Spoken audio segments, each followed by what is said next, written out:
saya dengar kata-katanya Gus Baha. Dunia ini likuidasi, orang bisa gempa, bisa lahar turun kapan saja. Kalau orang yang belajar geologi tiap hari memikirkan itu, orang takutnya mati karena itu katanya. Kalau orang tahu kalau mati aja ngelindur bisa tidur ngelindur bisa mati, orang lama-lama nggak mau tidur. Kalau kita dikasih berita negatif terus, lama-lama orang jadi negatif terus, nggak ada yang lagi mau balik lagi untuk hidup normal gitu. Nanti kalau Anda ahli geologi itu takutnya bumi ini likuifaksi karena sumber daya alamnya sudah begitu dikeruk, dimanfaatkan. Nanti yang ahli teroris atau yang ahli ekstremis itu takutnya itu ada teroris. Yang ahli sosiologi takutnya Indonesia itu chaos. Kalau chaos ya saling bunuh, saling. Jadi semuanya ini ketakutan ini semuanya mengarah terhadap kematian. Kecelakaan lalu lintas ya menjadikan orang mati, likuifaksi kayak kemarin di Sulawesi ya, iya, gunung meletus, gempa, tsunami. Nah ketakutan yang menjadikan kematian ya banyak. Kalau baru tsunami aja ya orang takutnya ke tsunami. Nanti kalau ada kematian gempa ya takutnya gempa. Kalau temanya COVID ya takutnya COVID. Jadi kalau kamu ingat mati itu jangan terus loyo, terus nunggu takdir mati itu enggak, malah disuruh semangat. Nah tenaga medis semangat mengobati pasien, yang pasien juga semangat mensupport dirinya supaya punya keberanian hidup. Orang Jawa nunggoni anak, nunggoni putu. Kalau saya sebagai kiai ya nunggoni santri, nunggoni umat. Jadi ingat mati itu justru dengan cara mencintai hidup. Karena hidup ini adalah bekal kita untuk sanggup ketemu Allah Subhanahu wa Ta'ala. Kalau tidak bisa berbuat baik sama orang lain, yang penting tidak mengganggu orang lain. Itu juga fa'innaha shadaqatun minka ala nafsik, itu ya bagian dari sedekah kamu. Taruh saja misalnya kalau secara ilmu medis, misalnya kita ini kok dinyatakan positif COVID, secara ilmu medis nggak boleh ketemu orang lain, terus kamu diisolasi. Kamu niatin ketika diisolasi itu tidak menularkan bahaya kepada orang lain, itu juga ibadah. Saya akan cerita versi kiai ya, kalau versi medis Anda lebih tahu.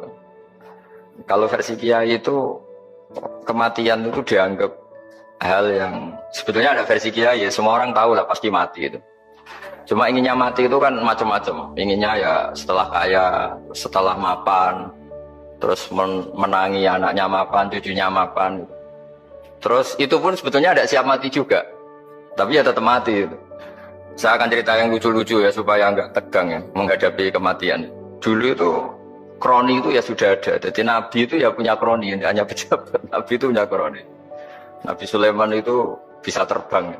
Ya mulai dulu manfaatkan angin. Jadi angin itu mulai dulu memang luar biasa. Dimanfaatkan orang sekarang mulai tenaga angin, pakai rem angin. Mulai dulu angin itu luar biasa. Nah itu teman dekatnya Nabi Sulaiman tuh ya agak sopan tuh bilang gini. Itu Pak Nabi itu kalau nanti ada malaikat Israel saya pinjam anginnya supaya tidak bisa ngejar saya.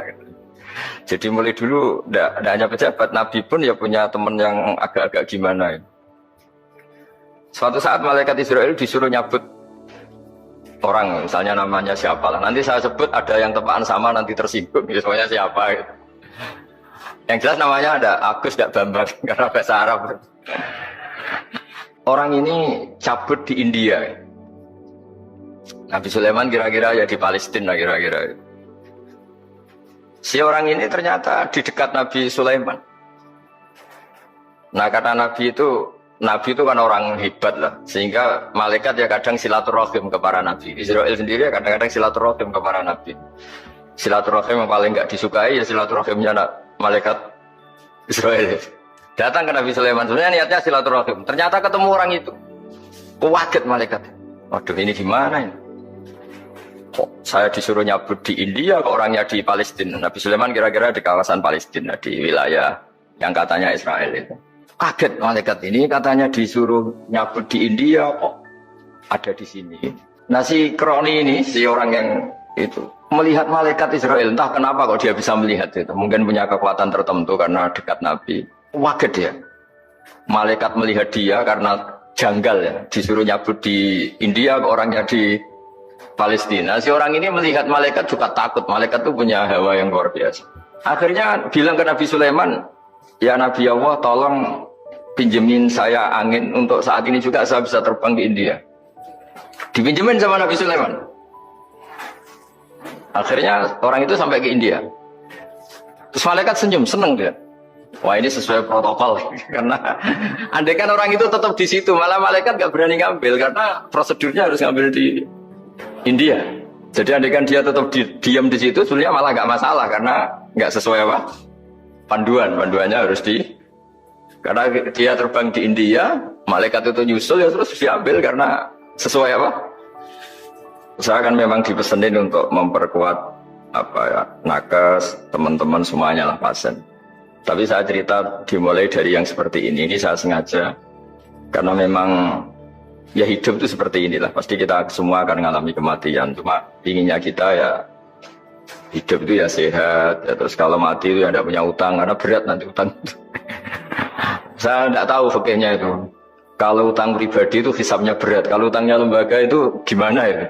Dihitung salahnya direkturnya, apa dihitung salah karyawan yang minta naik apa? Gaji. Saya tidak tahu kayak utangnya Indonesia itu yang disalahkan itu menterinya apa presidennya, apa yang selalu mengajukan gaji 13. Tidak tahu itu karena di kitab tidak dibicarakan, yang dibicarakan utang-utang apa? Nah singkat cerita itu kalau ngadepin kematian atau sebenarnya yang ngadepin kehidupan juga kita ini. Inna sholati wa nusuki wa mahyaya wa mamati lillahi rabbil alamin. Saya bicara ilmunya kiai. Misalnya si A itu sebenarnya sudah ditulis dia mati karena kecelakaan. Yang satu ditulis mati karena sepuh, karena tua. Yang satu mati karena tersedak, yang satu mati karena ngelindur. Mungkin yang satu mati karena tenggelam. Laqad kunta fi ghaflatin min hadza fakashafna ankal ghita'aka fabasurukal yauma hadid. Manusia ketika di dunia itu dianggap tidur. Tidur itu dengan tanda kutip itu bodoh. Bodoh itu tidak tahu. Fakashafna ankal ghita'aka. Nanti setelah kamu mati itu pinter. Tapi ketika Anda pinter sudah meninggal, sudah tidak bisa memperbaiki kesalahan-kesalahan kita. Nah di sini saya ingin mengingatkan apapun kondisi kita yang jelas itu ingat selalu kepada Allah Subhanahu wa taala. Caranya ingat gimana? Kata Nabi, kamu bayangkan musibah yang lebih ekstrim, kamu akan tahu yang kamu alami itu ahwanu wa aisar. Yang kamu alami itu ringan sekali. Ringan seringan-ringannya. Saya beri contoh ya, kalau Anda belajar misalnya orang ahli meteor, ahli apalah, ahli perbintangan. Ketakutannya pasti benda langit ini jatuh kemudian menimpa bumi. Nah ketakutan yang menjadikan kematian dia banyak. Kalau baru tsunami aja ya orang takutnya ke tsunami. Nanti kalau ada kematian gempa ya takutnya gempa. Kalau temanya COVID ya takutnya COVID. Terus kalau ada tetangga mati karena ngelindur ya baru gue nak turu hati-hati nggak nak mati ngelindur. Ya masalahnya kan kita nggak tahunya itu. Ya tadi takutnya COVID ternyata catatannya itu mati kecelakaan. Takutnya kecelakaan ternyata matinya itu ngelindur. Kan kita tidak pernah tahu. Dari tidak pernah tahu itu kemudian agama datang dengan anjuran sudahlah kamu tawakal bahwa semua urusan kamu di tangan Allah Subhanahu wa taala. Inna sholati wa nusuki wa mahyaya wa mamati lillahi rabbil alamin la syarikalah. Yes, ibadah kita, sholat kita, hidup kita, mati kita semua di tangan Allah Subhanahu wa taala. Sehingga dengan berpikir begini ini melihat COVID itu ya kayak melihat potensi kematian yang lain kayak karena gempa, likuifaksi, kecelakaan, karena ngelindur, karena macam-macam. Kenapa saya membuat atau menyarankan ya supaya orang berpikir demikian, supaya bersyukur bahwa kita ini dihimpit, disekelilingi penyebab kematian tadi. Kalau kita ahli meteorologi mungkin takutnya itu asteroid jatuh, terus kemudian meteor jatuh yang nggak habis digesek oleh sistem malam, terus macam-macam. Yang ahli gempa juga takutnya gempa, yang ahli tsunami takutnya tsunami, yang ahli sosial takutnya Indonesia chaos, kemudian saling apa? Bunuh, saling apa dan sebagainya dan sebagainya. Nah dengan keadaan seperti ini kita ini baik sekali. Bukan sekedar baik sekali. Kita tidak mengalami chaos sosial, kita tidak mengalami likuifaksi, kita tidak mengalami benturan benda langit di bumi kita. Karena itu sekali terjadi, bukan 1-2 lagi, tapi habis seluruh Indonesia, mungkin seluruh dunia.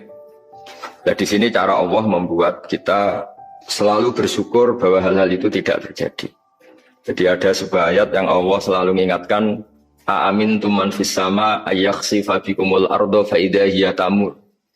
Kamu boleh sekali-kali berpikir Bumi ini justru potensinya itu likuifaksi, potensinya itu hancur karena di bawah itu ada magma, ada minyak, ada macam-macam. Ini kan di bawah ini kan ngerongkong cara Jawa itu karena diambilin terus. Pira-pira diambil yang ini ya ono masih bisa dipakai. Belum sistem bumi sendiri wafil arti kita mutajawirat, bumi sendiri itu berupa lempengan-lempengan. Setiap saat itu potensinya geser, sekali geser ya jadi gempa. Terus belum benda langit yang potensinya juga jatuh, sekali jatuh ya habis. Jadi yang kita ini dikepung sekian potensi yang bisa menghancurkan kita.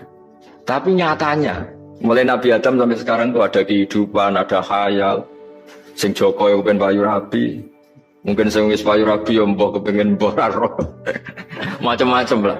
Tapi yang jelas itu, wong dikepung kematian kok ya khayalnya masih tinggi gitu. Tapi ini saya cerita supaya orang Indonesia itu ngerti lah bahwa yang ngepung kita itu tidak hanya COVID. Ta'addadatil asbabu wal mautu wahidu. Sebab kematian bisa macam-macam, tapi kesimpulannya tetap saja namanya mati. Islam itu mengajarkan aksiru min dzikri hadhimil ladzat. Kamu harus banyak ingat mati. Tapi uniknya Islam itu menyuruh ingat mati itu disuruh justru semangat hidup.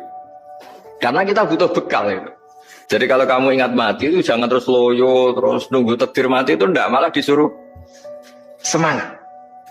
Nah, tenaga medis semangat mengobati pasien, yang pasien juga semangat mensupport dirinya supaya punya keberanian hidup. Orang Jawa nunggoni anak, nunggoni putu. Kalau saya sebagai kiai ya nunggoni santri, nunggoni umat. Jadi ingat mati itu justru dengan cara mencintai hidup. Karena hidup ini adalah bekal kita untuk sanggup ketemu Allah Subhanahu wa taala. Kalau tidak bisa berbuat baik sama orang lain, yang penting tidak mengganggu orang lain. Itu juga fa'innaha shadaqatun minka ala nafsik. Itu ya bagian dari sedekah kamu. Taruh saja misalnya kalau secara ilmu medis, misalnya kita ini kok dinyatakan positif COVID, secara ilmu medis nggak boleh ketemu orang lain, terus kamu diisolasi. Kamu niatin ketika diisolasi itu tidak menularkan bahaya kepada orang lain. Itu juga ibadah. Jadi ibadah itu gampang sekali, mudah sekali. Karena agama ini yuridu wa bikumul yusra wa la yuridu bikumul usra. Agama ini mudah bukan sulit.